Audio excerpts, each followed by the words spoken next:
Hi, this is Tamsen Granger. This is Dan Abuhoff. With Tamsen and Dan read the paper once again. It's Sunday, February 24th, 2019, Oscar night. Yes, Oscar night.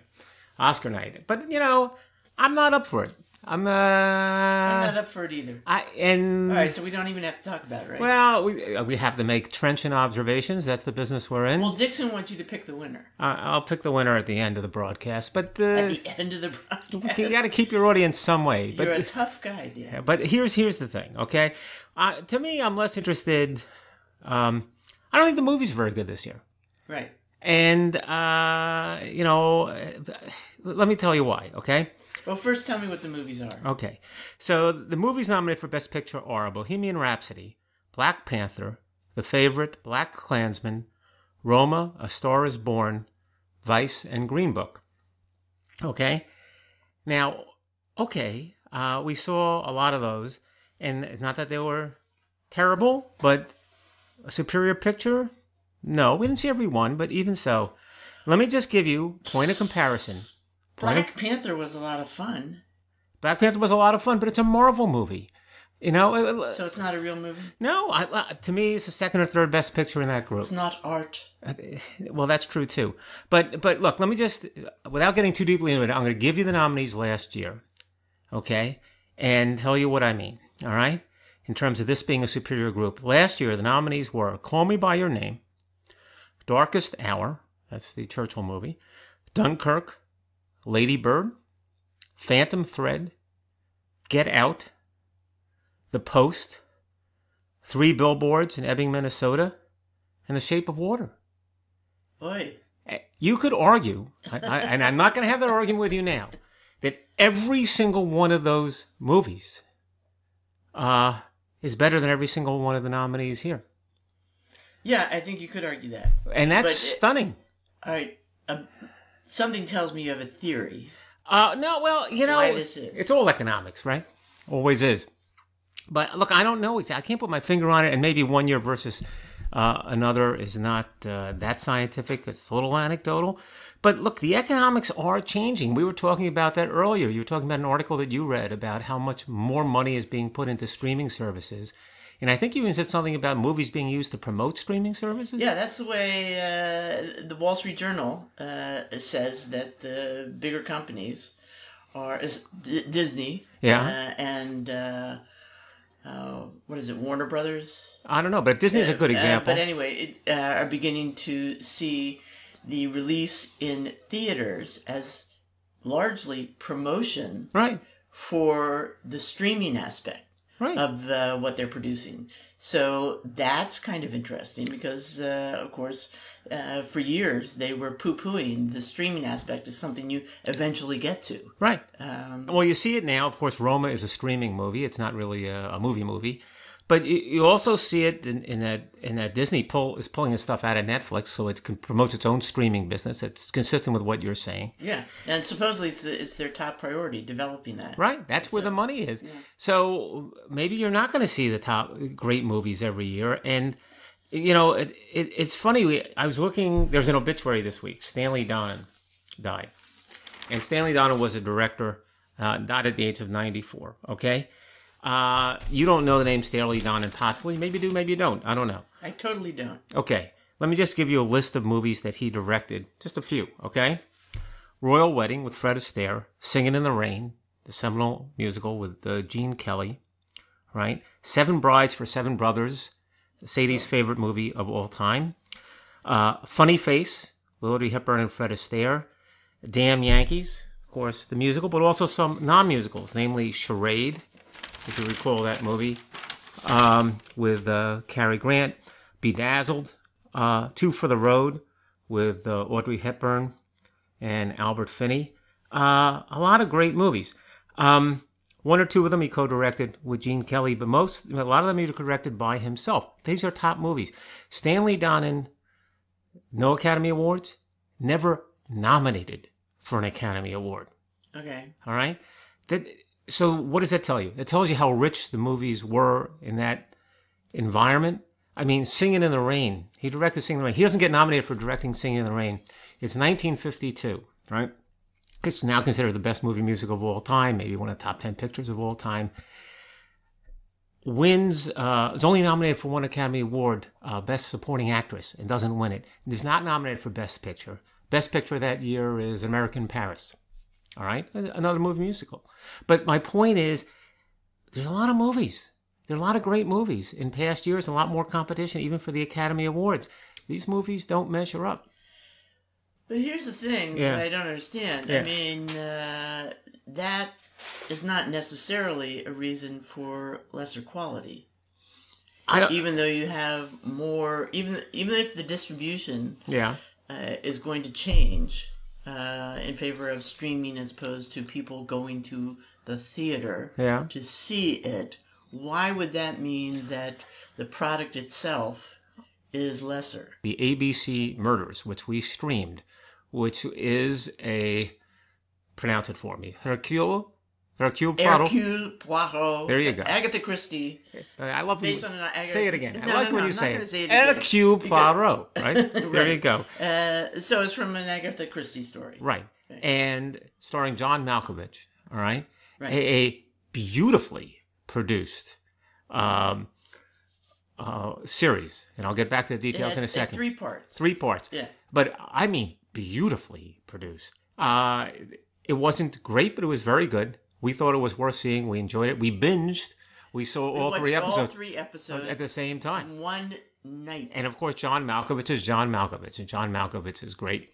He was terrific. I was shocked. I was totally shocked that he could play Hercules. John Malkovich can do anything. I was really impressed. I thought he was fantastic. And, And so I enjoyed it. You enjoyed it too. But I think we both thought that at times it was a little slow. And I think we both concluded that it's nice that they did it in 3 different segments for streaming, but it looked like a movie, it could have been a movie, and it could have been 45 minutes shorter.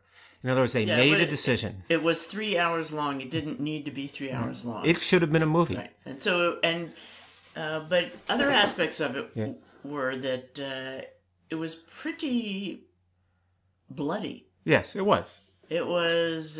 but that doesn't disqualify it from being a movie. I mean... Yeah, but no, but... needlessly so.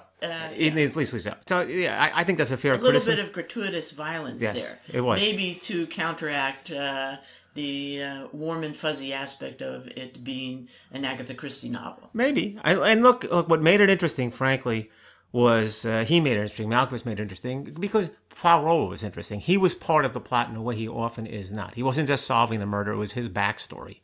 And he was a very principal character. And it's his idiosyncratic characteristics and his weirdnesses and his personality that make it a story. Right. Because, there's not much of a story there. But my point, again, trying to link it to what we were talking about before, Exhibit B, is that kind of thing was a movie years ago. And in that kind of product, people talk about the golden age of television, the golden age of streaming. That's what they're talking about. A lot of the product is going to streaming segments as opposed to films. That's a theory. Okay. So let me ask you this. Yeah. In the realm of Agatha Christie. Yeah. Would you what would you put higher? Which do you prefer? The remake of Orient Express? Yeah. Or this ABC Murders? When you say the remake of Orient Express, you mean the original film of Orient Express that we saw with Albert Finney. And then they did a remake. Yeah, well, we didn't see the remake.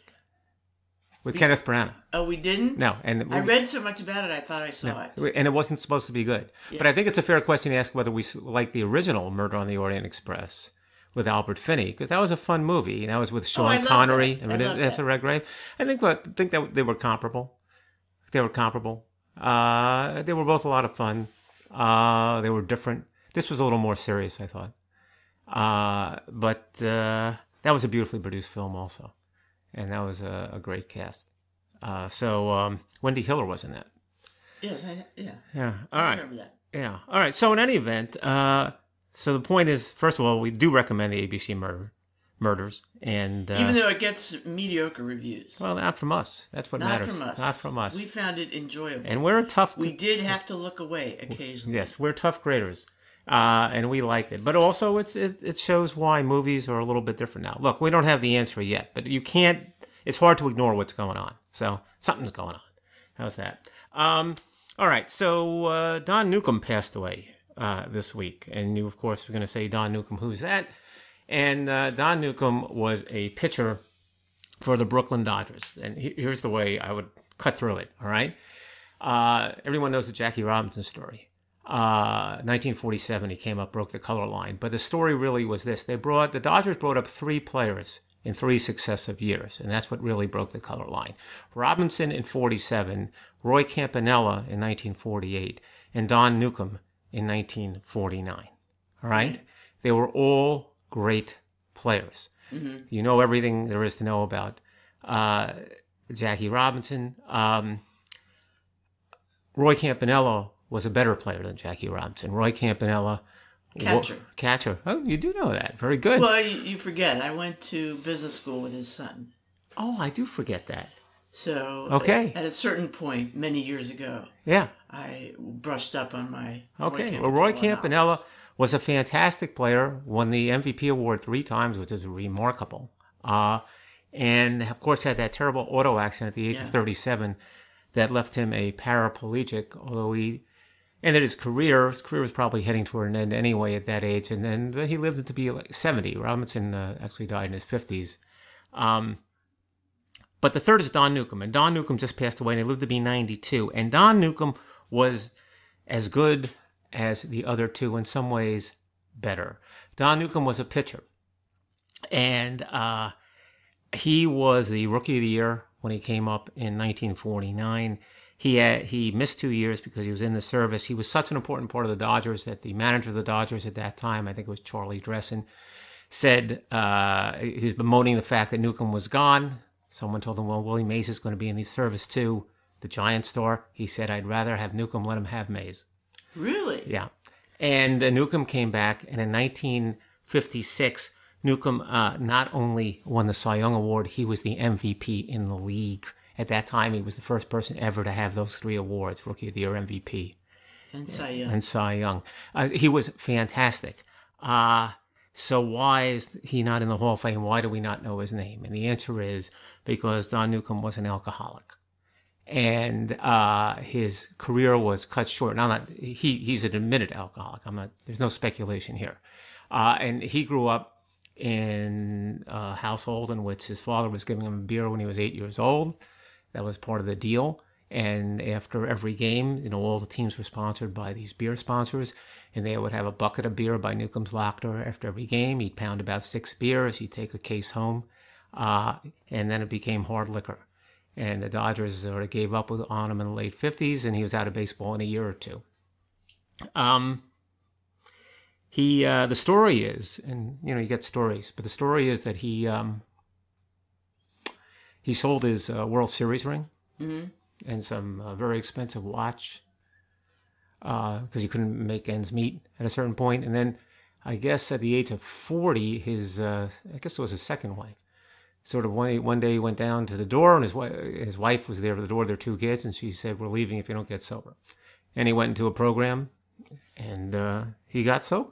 Mm-hmm. And the story is that the Dodgers called him in, and Peter O'Malley, his career was over by then, but Peter O'Malley, son of Walter O'Malley, was the owner then, and he handed Newcombe an envelope.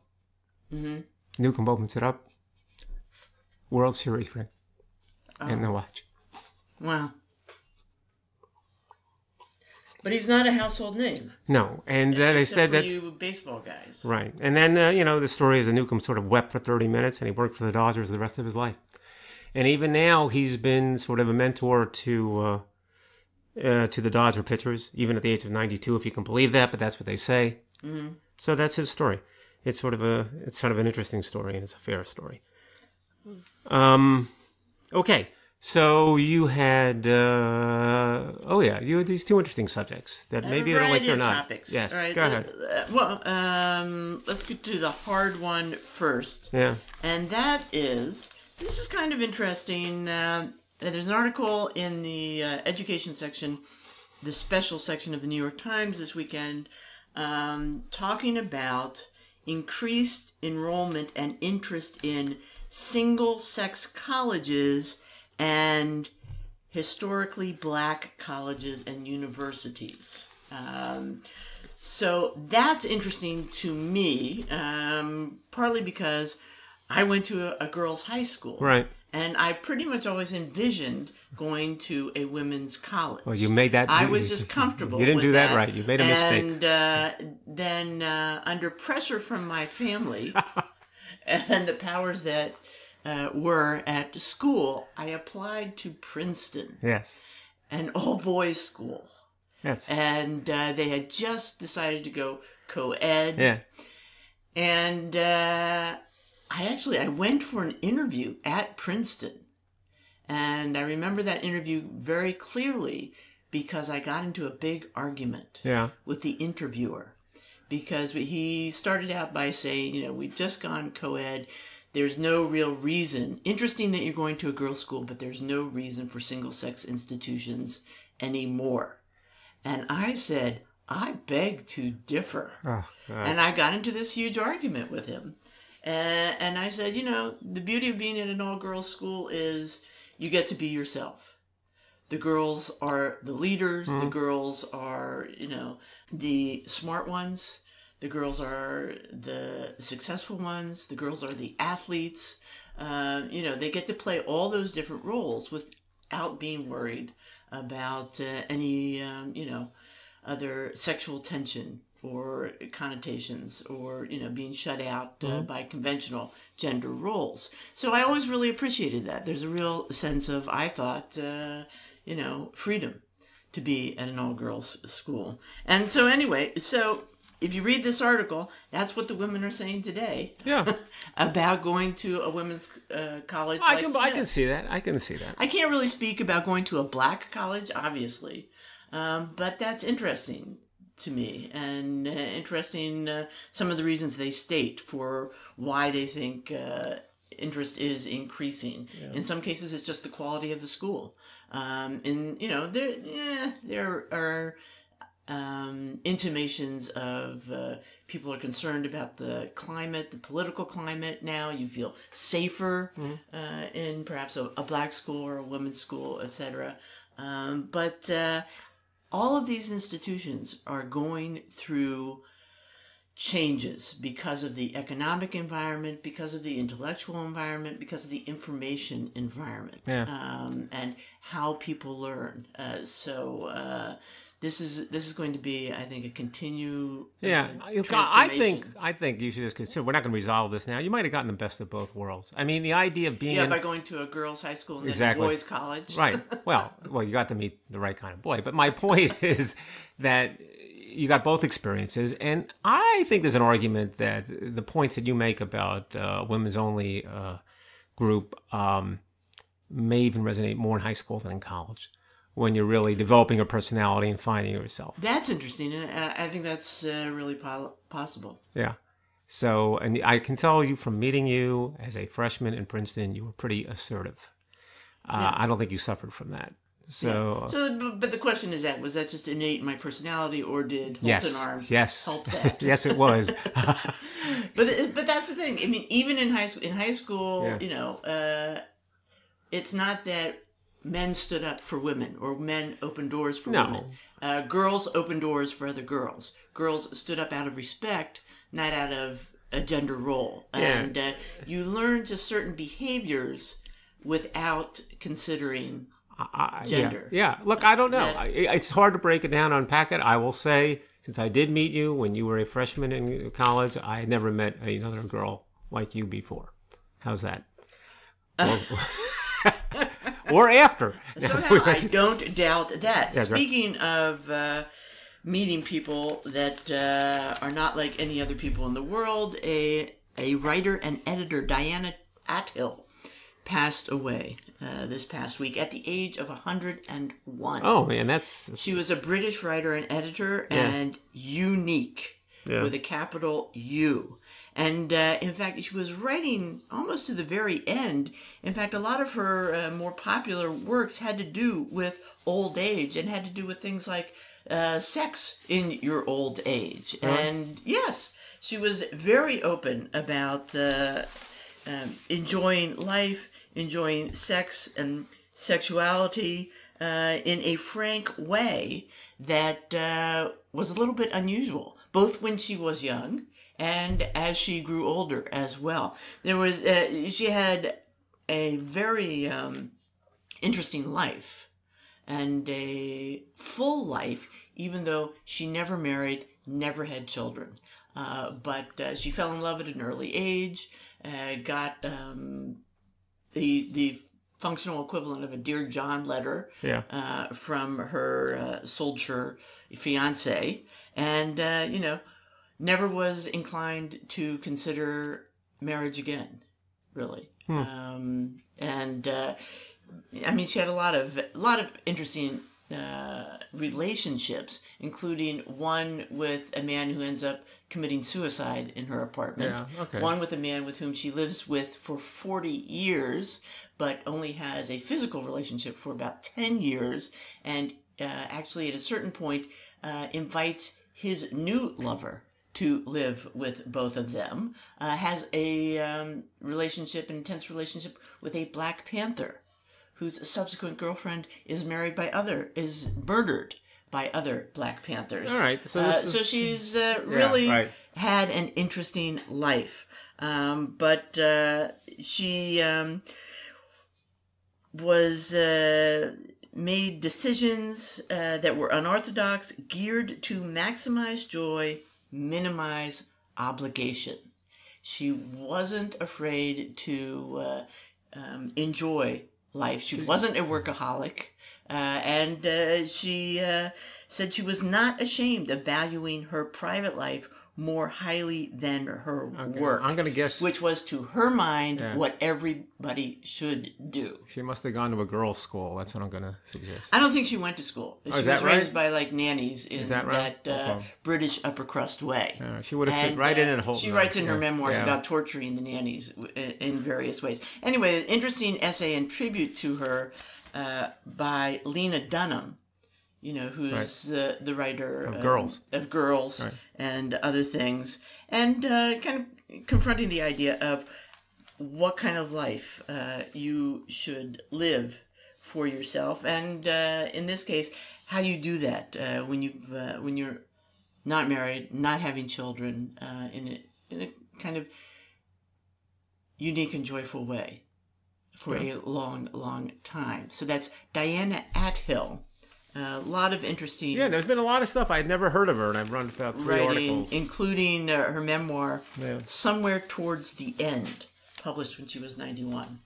Well, so it was 10 years before, 11 years before.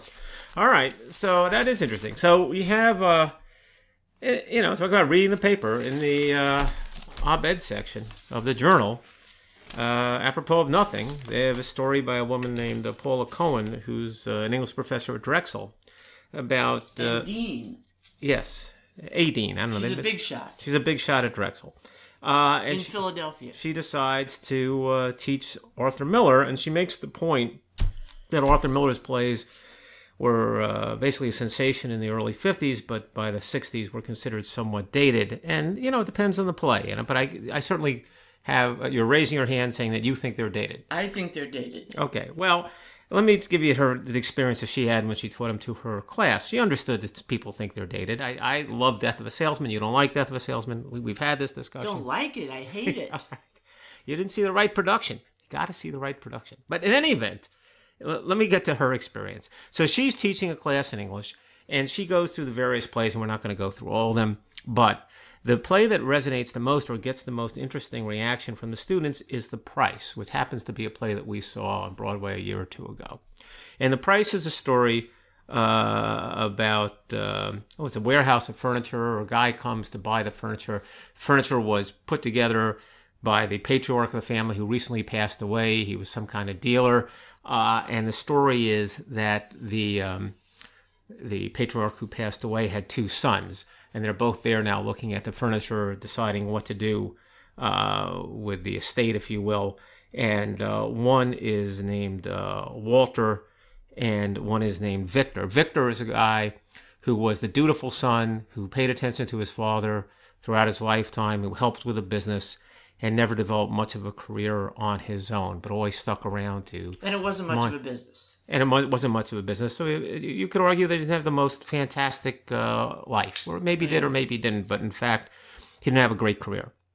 And then you have Walter, who comes by, and he is a huge success. But he never paid much attention to the father. He went out and struck out on his own and became a big deal. And he's just sort of dropping in. He doesn't care too much about the finances of it or about any aspect of it, but he's touching base. Who was in that production? The key guy was Danny DeVito. Danny DeVito played the fellow who comes by to buy the furniture, and he's talking with the two brothers and sort of negotiating and sort of hashing out this relationship. I will tell you that there is a production of it right now going on in the UK, which is getting rave reviews, or very good reviews.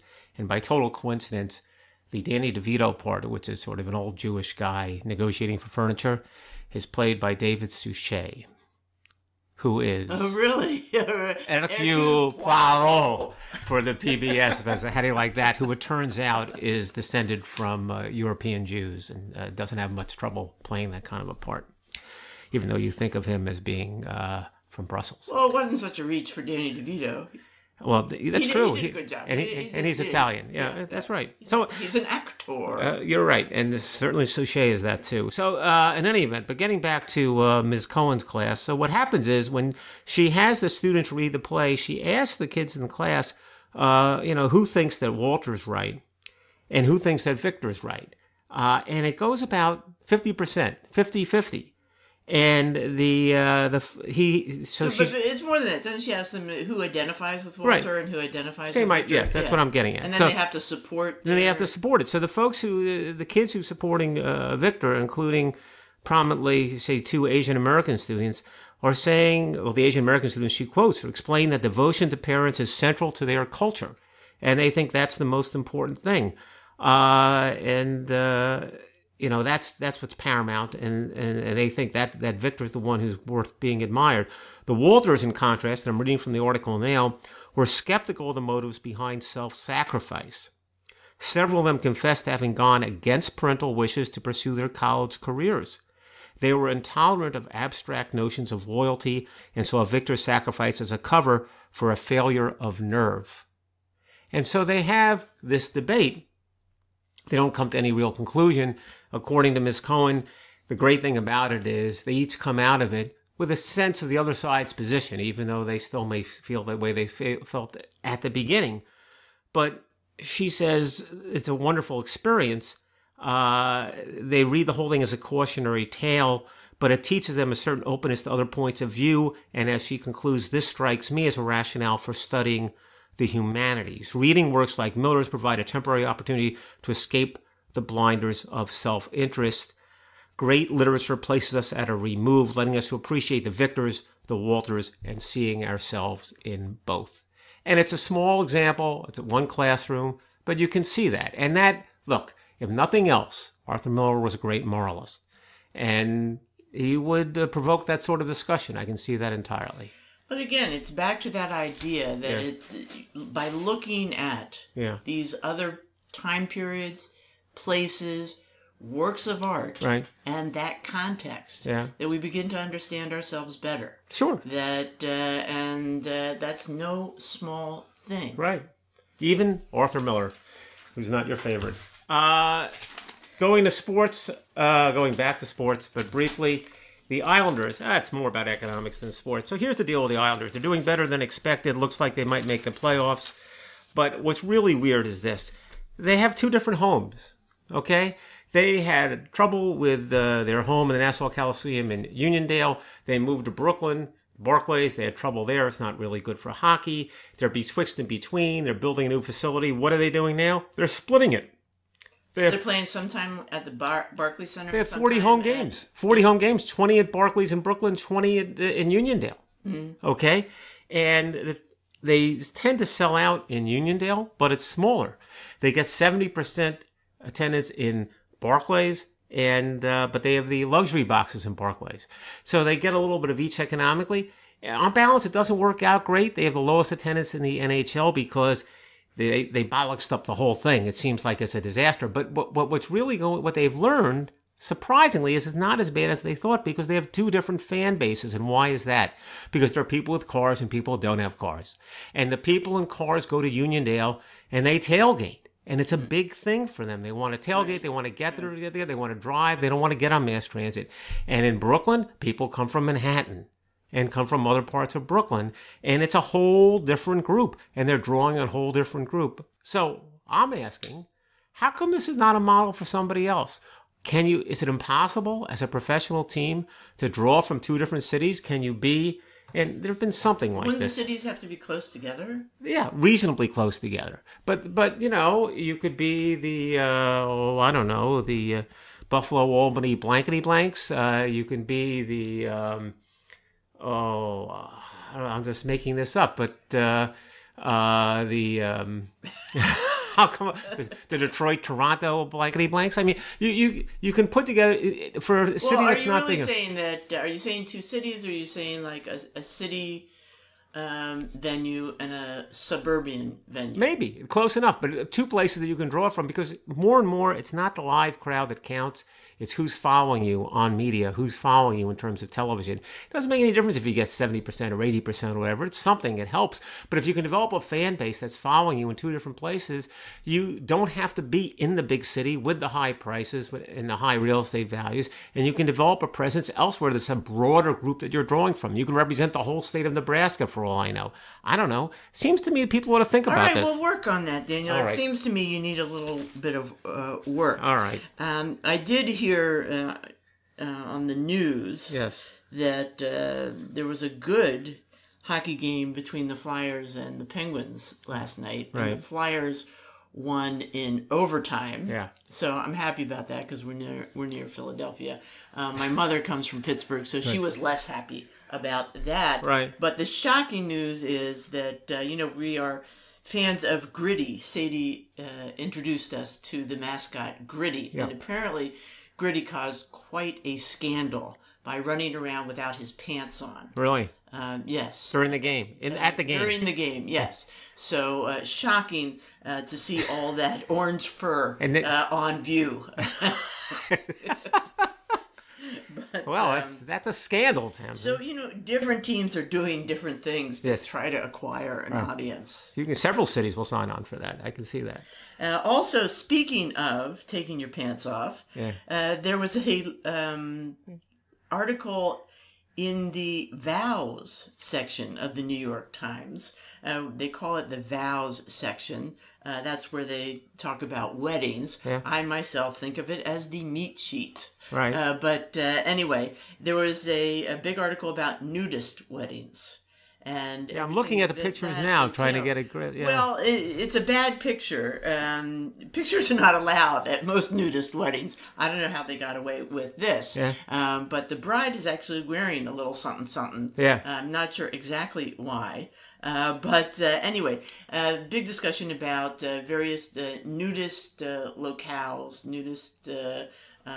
what would you call it? Not camps, that's an old word, but associations. And that it can be a good place to have a wedding. Yeah. Right? Apparently, you spend a lot less money on a nudist wedding for various reasons. Right. You don't have to buy the expensive gown, and maybe the association has its own venue. And of course, there's a nice... coverage of this wedding between Colleen Gordon and Jack Shea, and they spend a total of $300 on the wedding. On their wedding, of course, they make it a potluck, which helps.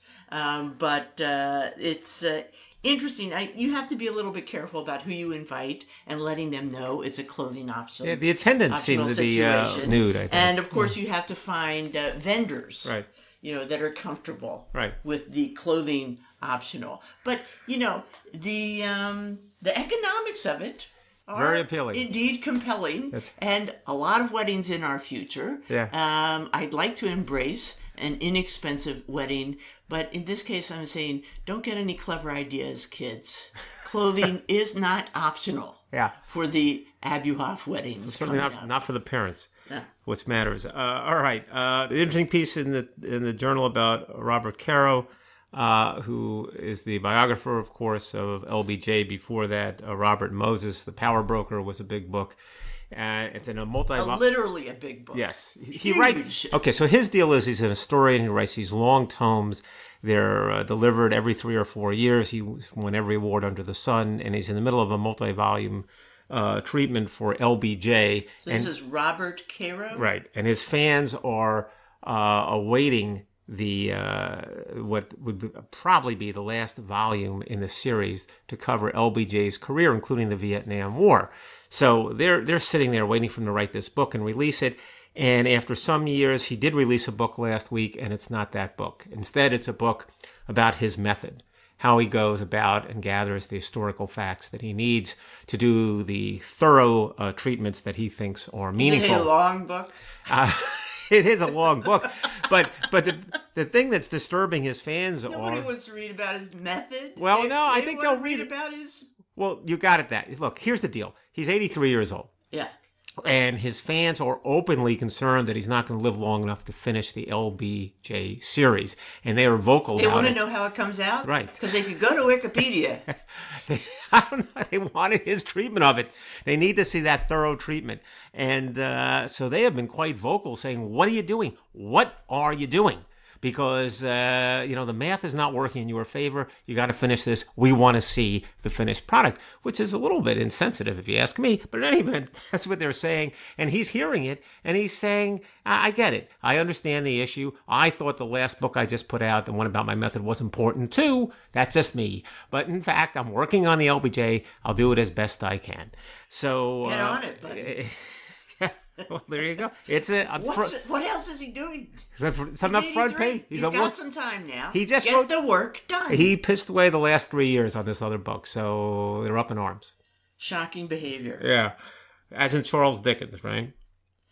Yeah. Speaking of shocking behavior, so in the New York Times, it stated that new letters have been found that say not only was Charles Dickens, the great novelist and master journalist, stepping out on his wife of many years, who had borne him 10 children. That's Not only scary. was he stepping out on her in favor of a young actress, Ellen Ternan, he was endeavoring to have her committed to an asylum. Wow, that's kind of and was a little bit pissed off when a friend of his,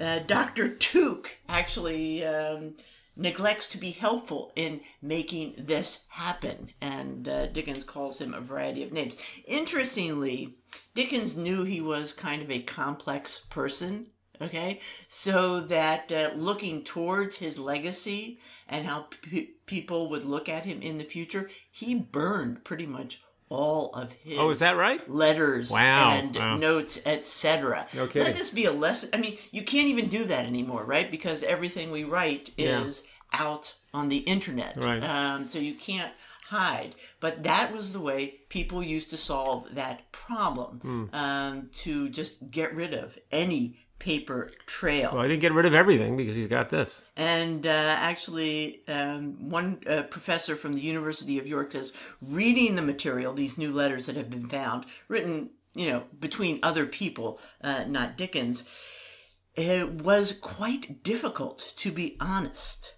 Dickens is a literary great who I have studied and admired for many years.